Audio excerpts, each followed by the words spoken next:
You're standing in the store, staring at two options. One costs $15, the other $45. Your wallet feels light. You reach for the cheaper one, thinking you just made a smart decision. But what if I told you that choice just cost you $100? Not today, not tomorrow, but it will. My name is Billy, and today we're exposing the expensive trap of buying cheap. Because here's the brutal truth most people discover too late. Cheap isn't affordable. It's a payment plan in disguise. Let me paint you a picture. You buy a $30 office chair from that big box store. Seems reasonable, right? 6 months later, the cushion's flat, the armrest snaps off, your back aches every afternoon, so you buy another $30 chair, then another. Over 5 years, you spent $150 on chairs that made you miserable. Meanwhile, your coworker bought the $120 ergonomic chair once, just once. They spent less money, got better quality, and saved their spine in the process. That's the illusion of cheap at work. This principle has a name, the Boots Theory. It comes from author Terry Pratchett, and it explains wealth inequality better than most economics textbooks. A wealthy person buys quality boots for $100 that last 10 years. A struggling person can only afford $25 boots that fall apart every year. Over that same decade, the struggling person spends $250 on boots and still ends up with wet feet. They didn't lack discipline, they lacked capital, and that lack cost them double. This isn't just about boots or chairs. Look at your kitchen. That $15 blender you've replaced 3 times? A quality one costs $80 and lasts 15 years. Those $8 headphones that break every few months? Decent ones are $50 and survive years of daily use.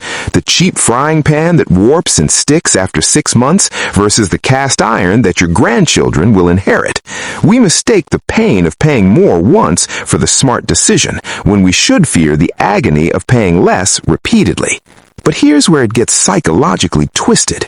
When you're tight on money, your brain literally pushes you toward the cheap option. You're not thinking about total lifetime cost because you're in survival mode. You see $15 versus $45 and your stress response screams, "Save the $30 now." Your future self will deal with the consequences. Except your future self is still you, now angrier and broker because you're replacing that thing again. The companies selling cheap products understand this perfectly. They're not stupid. They know their $20 vacuum will die in 18 months. They're counting on it. They've done the math. They'd rather have you as a customer 5 times than sell you something once that actually works. Planned obsolescence isn't a conspiracy theory. It's a business model, and it feeds on the illusion that cheap equals savings. Here's what nobody tells you. The real cost isn't just the replacement purchases. It's everything attached to them. It's the wasted time shopping again, the frustration when it breaks at the worst moment, the environmental waste, the mental energy spent dealing with inferior products. When you buy cheap, you're not just spending money. You're spending your life force on problems that shouldn't exist. So what's the escape route? It starts with a brutal mindset shift. Stop asking, "Can I afford this?" and start asking, "Can I afford to buy this twice?"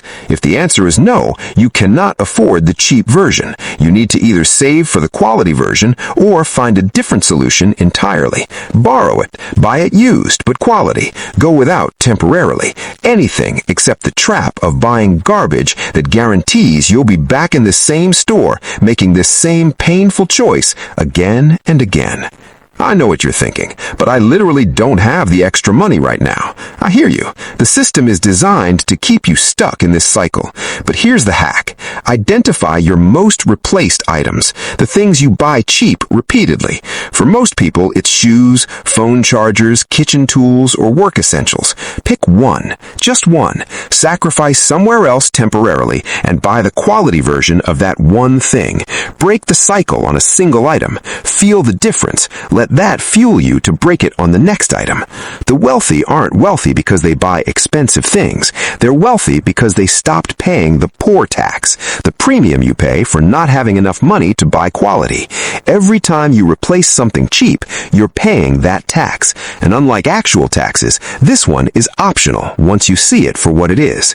The illusion of cheap isn't really about money. It's about time, your future. Every cheap purchase is a bet that your future self will have more money to deal with the replacement.